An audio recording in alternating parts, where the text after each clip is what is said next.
This is Bridget Rowe with Divine Essentials. Alright guys, we're going to talk about bumps in the road. Okay, the bumps in the road. No therapeutic process is without the challenge and pitfalls, but if you are prepared for them, you can better address them when they occur. Let's look at some common difficulties that can arise during therapy so you can carefully navigate the bumps in the road. Overwhelm. You might notice an increase in distressing symptoms as you begin to look at, instead of look away from, your difficult past. These are temporary. It can be helpful to think of these symptoms as a sign that you are actually moving in the right direction. Remember that attending to your past will ultimately bring you great benefits. However, when too many distressing symptoms come up at once, healing can be compromised. It is possible to feel re-traumatized if you feel flooded or overwhelmed. You can manage the intensity by slowing down the pace of how and when you attend to trauma-related memories, and you can also strengthen your connection to positive resources such as supportive friends or relaxation techniques as a way to manage overwhelm. Okay, Sadie's on the bed now. Resistance. Resistance is the second one. It's a common and natural to want to push away from the healing process. Getting close to traumatic material can feel threatening. You might want to put this book down and not read it anymore. If you are currently in therapy, you might feel a desire to cancel appointments or fail to show up. Therapeutic resistance is one form of avoidance, and you might try it in order to protect yourself from pain.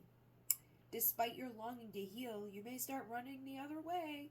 And some examples of resistance include lying to yourself or your therapist, feeling impatient or angry with the pace of therapy, being discouraged about your healing, or feeling bored with therapy. However, resistance can sabotage the healing experience. The good news is that if you are encountering resistance in therapy, you're likely on the right track. Be sure to share the resistance or negative feelings with a therapist who will be able to support you. And as you face what you have been avoiding, you will eventually feel better, and perhaps even empowered for tackling one of the roadblocks to healing. Unhealthy urges. Another form of resistance in psychotherapy is a desire to turn toward addictive habits such as emotional eating, drinking, or using drugs. Addictions are another way of avoiding pain, and as you reflect upon traumatic memories, you might find an increase in urges to use or to numb yourself to get away from the pain. You can deal with addictive habits by deepening your understanding of what you are trying to avoid and continue countering the habits by developing more positive coping behaviors. Discuss these behaviors and know that as you broaden your capacity to tolerate difficult emotions, your addictive behaviors will likely decrease. So, look for things that you can do, like instead of smoking or eating or drinking or whatever the thing is that you're going to be doing, try to come up with something better to do that could be simple. It doesn't have to be like, because usually those types of coping mechanisms in and of themselves, the rituals of them, I feel like people kind of get into the rituals of things and they're like, oh, so it's like they're not long time spent.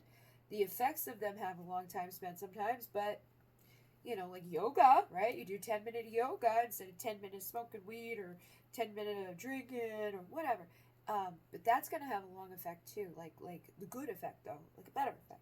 You do yoga, you can do meditation, you can find a new hobby, you can start painting, because that's going to distract you of, because that's what you're trying to do anyways. When you're trying to do drugs or alcohol or food or whatever, trying to distract yourself from that moment of that feeling of whatever. Like, let me just disassociate over here. So do something creative or inspirational, whatever. Whatever you want to do. Perfectionism.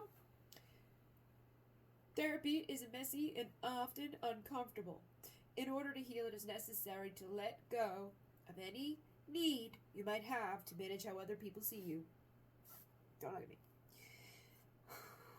If you are like most people, you prefer to be seen as strong, capable, intelligent, and in control. However, it's important to recognize that nobody feels like this all of the time. Bringing the true you, even the messy, hidden parts of yourself, into the room is an important step towards healing.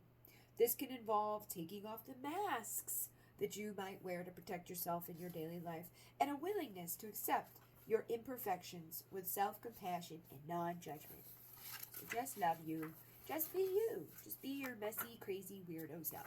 Okay? In practice, this is what you're going to do. Look over the preceding common defense strategies that can arise during therapy.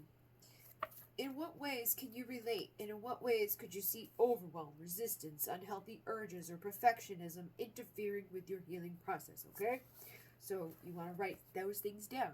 Where do you see yourself get overwhelmed, and that interferes with your ability to continue on healing or, uncovering, digging deeper into the healing of past and whatever, like you getting triggered by things, getting overwhelmed, I don't want to talk about this anymore.